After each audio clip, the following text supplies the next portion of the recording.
Hi everyone, this is Jishan from JC Tuition, and today we're going to be looking at the reverse chain rule for integration. And I've decided to make a video on this topic because I think it's something students really struggle with in terms of calculus. So this is no longer the classic AS integration where we add 1 to the power and then divide by the new power. This is more, okay, now we have to actually figure out what method to use for our integration. And that's the difference really between AS level and A level. Reverse chain rule is what students struggle with the most, I think, because you have to sort of keep a keen eye for certain patterns in order to apply it. And hopefully the aim of this video is to sort of give you some pointers as to what to look for. And we'll also go through some examples. So one time you can use the reverse chain rule is if a function is written in this form. So you've been asked to integrate something and your keen eye looks at it for just a moment and thinks, what method of integration am I going to use today? And you notice that actually the numerator is a derivative of the denominator. Okay, so if you notice that the numerator is a differential of the denominator, you can actually use the reverse chain rule. So what you do is you go ahead and take a guess and you say, all right, I think the final answer is going to involve ln f of x. Why ln f of x? Well, if you were to differentiate ln f of x, which is the opposite of integration, you should go back to your original form. And then you differentiate it to check if you actually guessed the right answer. I say guess, it's a good educational guess. And then if it's not quite right, you adjust any constant.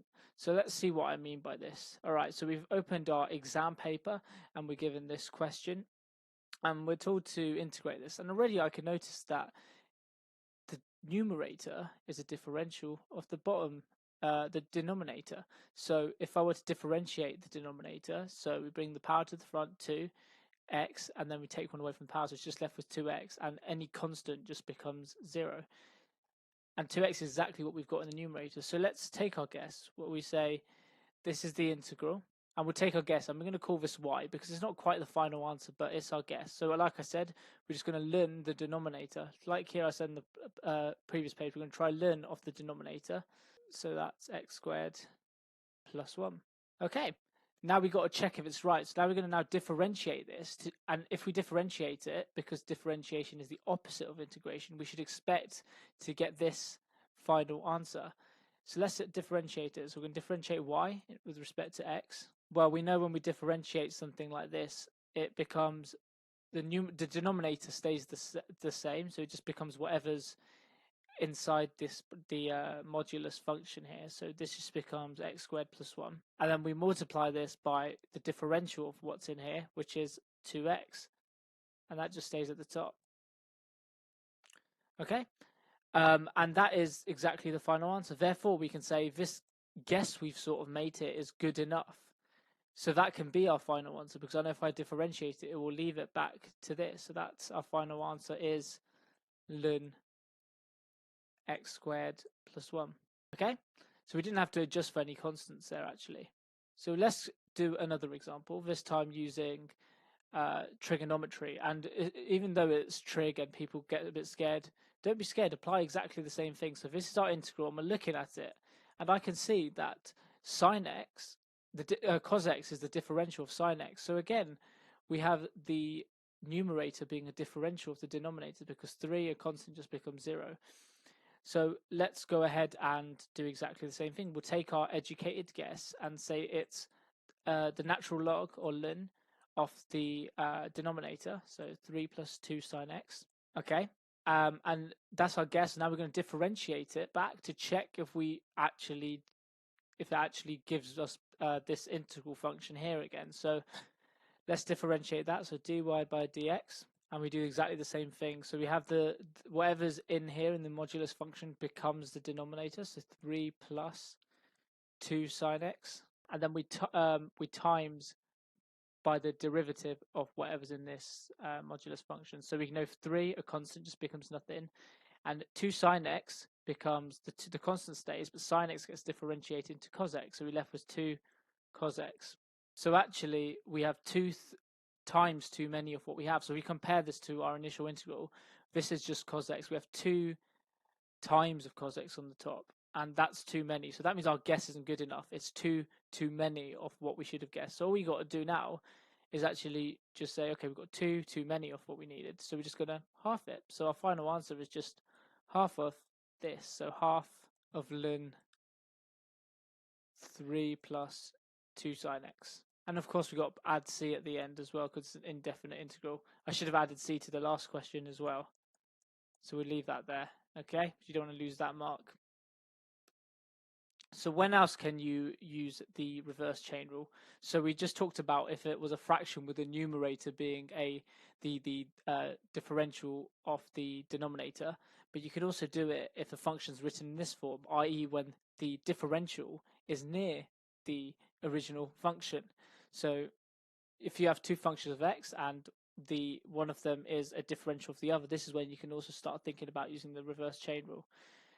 So this time, what we do, our educated guess, if you like, for the final answer will be the original function that's not the differential, and you just add 1 to the power. And then we'll do the same thing where we'll differentiate it then to check if our guess is good enough. And then if we have to, we'll adjust any constant. So let's go for an example to explain this. So just looking at this is our integral function.